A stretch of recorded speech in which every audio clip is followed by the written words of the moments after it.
When Sheikh Hamza asked me to speak on the topic of gratitude, I did what many of you would expect me to do. I looked the word up in the dictionary. Not the English dictionary, though. It was my old Latin dictionary, Lewis in short. I knew that there was an almost identical word in medieval Latin, gratitudo, and began to look for it. But Lewis in short has the advantage of listing many late Latin words that are not usually found in classical Latin dictionaries.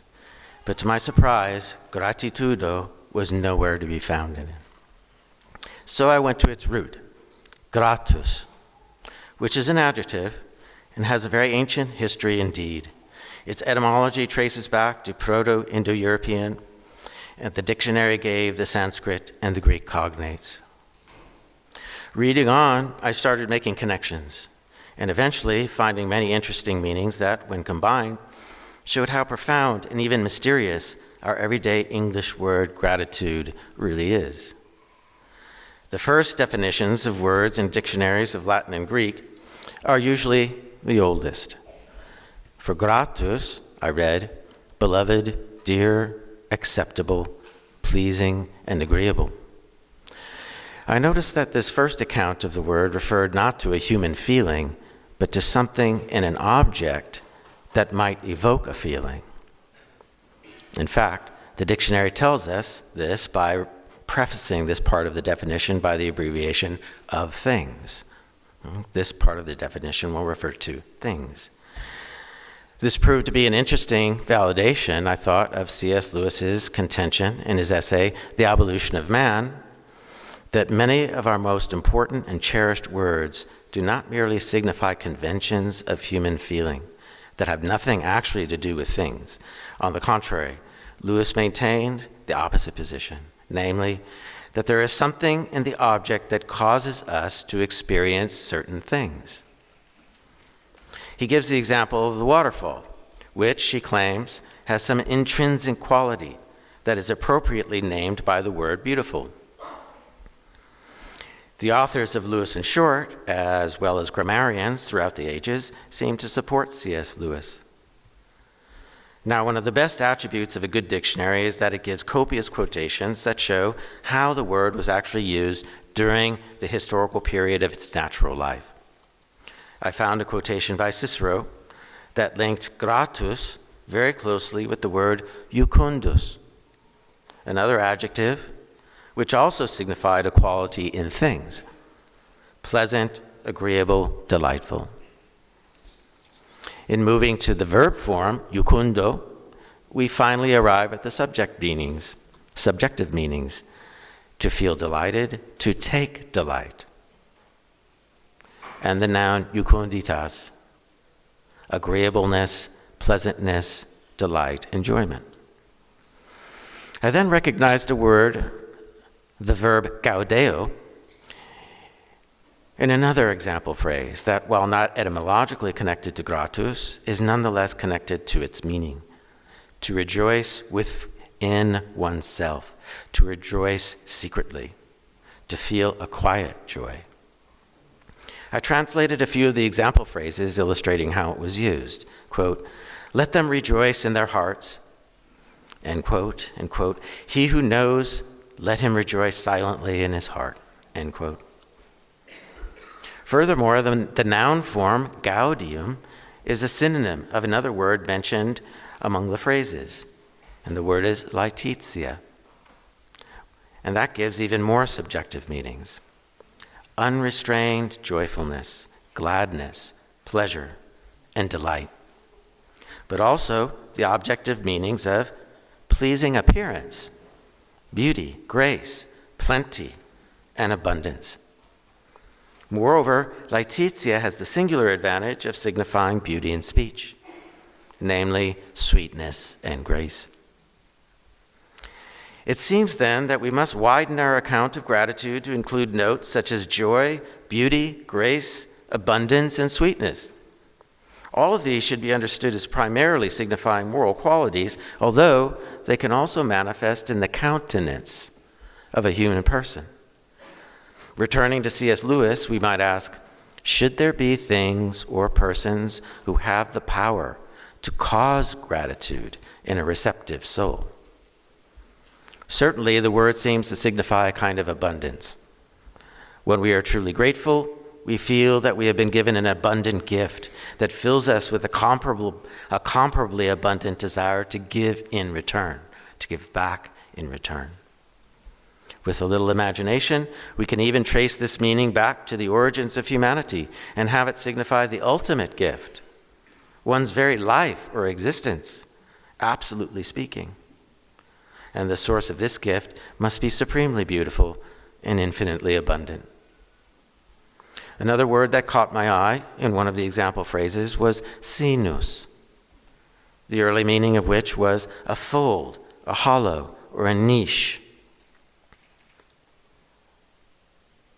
The bosom of a person. The purse or money, which was carried in the bosom of the toga, where one kept one's valuables, unquote. That would be here. Now, besides meaning anatomical chest, the word bosom, which is rarely used today, means, quote, as in most other languages, love, protection, and asylum, end quote. These meanings compel me to translate it as heart, which is the way we usually speak today, of actively remembering someone with deep emotion, as though we were keeping them within our chest. The example phrase given is quite grand. Quote, I embrace with my mind the heavens, the earth, and the wide ocean. The word sinus also means the interior, the innermost part of a thing, the middle or the heart of a city. Also, a hiding place, a place of concealment with explicit reference to human feeling, as in, quote, they cease from speaking boastfully that they might be joyful in their hearts, end quote. Here we can imagine the kind of gratitude that is with difficulty or even inappropriately expressed in words. Could this be the best kind of gratitude? The kind of quiet devotion to a true feeling, keeping it safe from even a hint of inauthenticity or insincerity. If so, we must reconcile ourselves to silence before the goodness of some things, or even of the very existence of a thing, or perhaps more appropriately, the source of its existence. The thing itself evokes gratitude, but it is not the source of it. It is the gift of someone who is yet absent, and so we express gratitude, as it were, in absentia.